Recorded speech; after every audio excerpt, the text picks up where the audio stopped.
Sa kabi-kabilang produktong nauuso para sa balat, madalas pare-pareho ang pangakong dala. Clear skin. Pero ang skincare procedure daw na ito, naiiba. Ang gamit kasi nito, sarili mong dugo. Ligtas ba ito? Abangan mamaya. Ang 32 anyos na si Mary Ann, shy type daw pagdating sa face reveal. Paano ba naman ang kanyang mukha? Halos tinadtad na ng mga tigyawat na ayaw magpaawat. Napansin ko po na may paunti-unti na pong tumutubo sa gilid ng pisngi ko po na paunti-unting tagyawat at pimples po.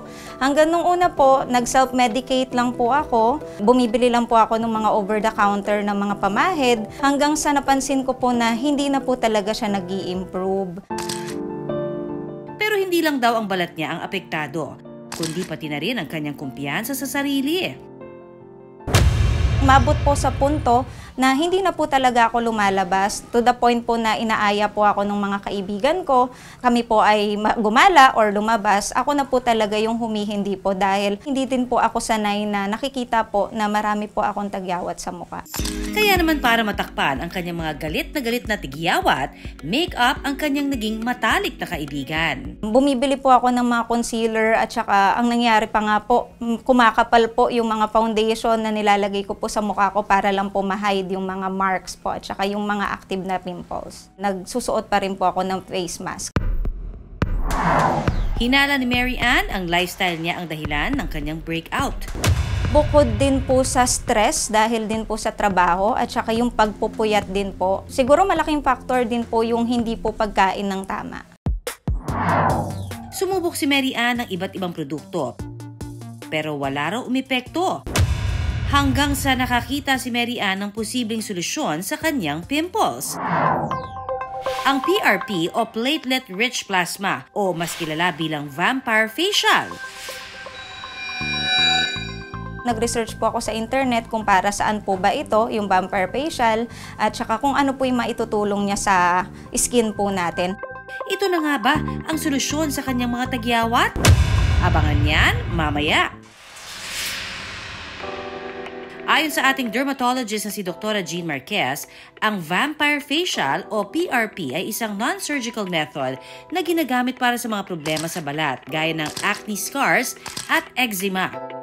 Ang gamit, ang mismong dugo ng pasyente. Ang platelet-rich plasma, actually, these are rich in growth factors, no? So, ang growth factors helps in the healing of the skin. Kung kaya't even after surgery, they put the PRP on the operated area para mas mabilis maghilom. So it helps in repair and of course healing of the skin. Ano yan, Doc?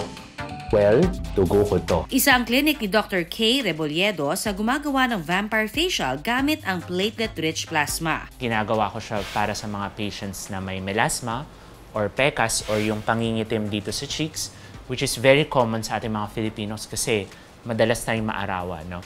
Another very common na ginagawa ko is for acne scars dahil sa mga pinaglumaang acne. Pwede rin siyang i-inject directly sa scalp para sa mga nakaka-experience ng hair fall or hair loss. Vampire facial ang naisip ni Mary Ann na subukan sa pag-asang ito na ang solusyon sa kanyang mga tagyawat. Sa paraan ng vampire facial, unang kukuhanan ng 5 mg sa dugo ang pasyente. Yung dugo na yon, ilalagay natin sa centrifuge, papaikutin natin. That's around 30 to 40 minutes. Sa centrifuge, inihihiwalay ang platelet-rich plasma mula sa whole blood. Kasabay nito, papahiran na rin ng pampamanhid ang mukha ng pasyente. Nag-a-apply ako ng very thin layer ng tinatawag nating chemical peel. Then, naantayin natin na mag-frost. Masakit? Hindi. Naglalagay tayo ng ice para comfortable si patient. At the same time, yung cooling system also protects the skin. Matapos ipahid ni Doc K ang chemical peel sa mukha ni Mary Ann, sunod niyang ilalagay ang nakuhang platelet-rich plasma gamit ang microneedling device. Pag minicroneedle ko, like what I'm gonna do now, mas papasok yan syempre. Kasi gumagawa tayo ng maliliit na hole sa skin ni Ma'am Ann. Ang isang session ng Vampire Facial tumatagal ng 1 oras at nagkakahalaga ng 5,000 pesos kada session. Para siguradong ligtas, fresh din daw dapat ang gagamiting dugo ng pasyente. Na-advise ko for my patients, 1 session every month, 3 to 5 sessions. Usually, nakakakita na sila ng magandang improvement. Walang edad man na pinipili ang Vampire Facial, hindi raw lahat ay pupwedeng sumailalim dito. Mga pregnant, okay, para lang sure na sure.